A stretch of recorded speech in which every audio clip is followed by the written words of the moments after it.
చెప్తారు? ఈ సభ ద్వారా ఏం చెప్పాలనుకుంటున్నారు? అంటే ఎన్నికల సంగ్రామం పూరిస్తారని చెప్తా ఉన్నారు, ఏం చెప్తారు దీని సభ ద్వారా?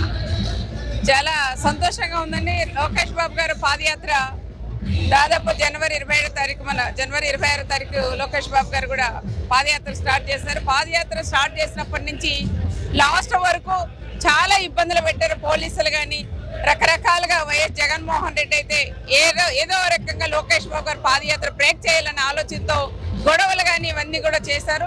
ఎన్ని గొడవలు చేసినా, కేసులు పెట్టినా కూడా భయపడుకోకుండా లోకేష్ బాబు గారు ముందుకు అడిగేశారు. తనకు సపోర్ట్ గా యువత కానీ, తెలుగుదేశం కుటుంబ సభ్యులు కానీ, ప్రతి ఒక్క రైతన్నలు కానీ, పార్టీలకు అతీతంగా ప్రతి ఒక్కరు కూడా చంద్రబాబు లోకేష్ బాబు గారు కూడా సంఘీభావం కూడా భారీ ఎత్తున కూడా తెలియజేశారు.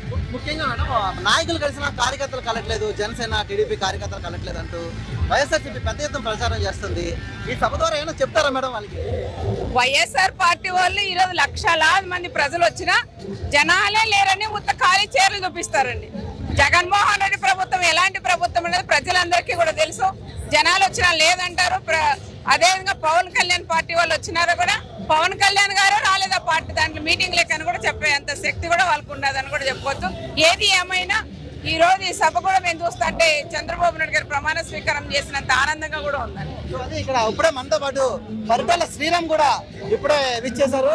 పెద్ద ఎత్తున మంచి యూత్ లో ఫాలోయింగ్ ఉంది. అదేవిధంగా ఆ పరిటాల శ్రీరామ్ గారు అంటే ముఖ్యంగా లోకేష్ గారికి చాలా పర్సనల్ గా కూడా చాలా ఇష్టం అని చెప్పొచ్చు. మనతో పాటు పరిటాల శ్రీరామ్ అని ఉన్నారు. అన్న అలా చెప్పండి అన్న, ఏం చూస్తారన్న ఈ రోజు ఇంత పెద్ద సభ సుమారు ఇన్ని లక్షల మంది రావడం దేనికి సంకేతంగా చూస్తారు? ఖచ్చితంగా అంటే ఈరోజు గత జరిగిన 3000 కిలోమీటర్ల పాదయాత్రకి ఒక సక్సెస్ అంటే ఇది లోకేష్ గారితో తెలుగుదేశం పార్టీ ప్రజల సక్సెస్ ఇది. అంటే ఎక్కడ ప్రతి అడుగడుగునా ప్రజల సమస్యలు తెలుసుకుంటూ ఆ సమస్యలకి వాళ్ళకు భుజం తడుతూ దేనికైనా మేము తెలుగుదేశం పార్టీ కానీ ఆయన కానీ మీ వెంటే ఉన్నామని చెప్పి ఒక ధైర్యాన్ని నింపుతూ వచ్చారు.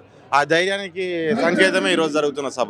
ముఖ్యంగా లోకేష్ గారిని రాజకీయాలు వచ్చిన కొత్తలో చాలా పప్పు అని తుప్పు అని ఓడిపోయామని చెప్పి రకరకాలుగా కామెంట్ చేశారు. ఈ రోజు లోకేష్ గారిని చూస్తే మీ అందరికి ఏమనిపిస్తుందండి? ఫస్ట్ వైఎస్ఆర్కి మేము కూడా థ్యాంక్స్ చెప్పాలండి. వీళ్ళు మాట్లాడిన పరిమాణ మాటలు మాలో ఫైర్ కూడా బాగా పెరిగేటట్టు చేశాయి. ఒరిజినాలిటీ బయటకు వచ్చింది మాలో కూడా. ఇప్పుడు ఆయనలో ఈరోజు మనం ఏది చూస్తున్నాం ఇది ఒరిజినాలిటీ. ఇప్పుడు ముందున్న కన్స్ట్రెయిన్స్ వలన కొన్ని దానిలో బయటికి రాలేకపోవచ్చు, కొన్ని మాట్లాడలేని పరిస్థితి ఉండేది. కానీ ఆయనలో ఒరిజినాలిటీ ఈరోజు బయటకు వచ్చింది, అది ప్రజల్లోకి తీసుకొచ్చింది. ఏం చెప్తారు సార్ దీని ద్వారా? ఏం చెప్పదలుచుకున్నారు?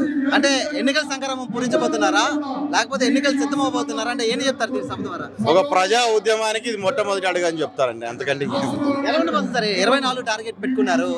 వైనాట్ 175 అంటూ మీ వైఎస్ఆర్ చెప్తా ఉన్నారు. మీరు వైనాట్ పులివెందులు అంటున్నారు. ఏది నిజం కాబోతుందంటే ఏం చెప్తారు? దానికి ప్రజలే సమాధానం చెప్తారండి. 2024లో తెలుగుదేశం పార్టీ గవర్నమెంట్ ఫామ్ చేయడం ఖచ్చితం, ప్రజల సమస్యలు తీర్చడం ఖచ్చితం. ఈసారి ఎక్కడి నుంచి పోటీ చేస్తున్నారు మీరు? నేను ధర్మవరం. టికెట్ కన్ఫర్మ్ అయిపోయిందా సార్?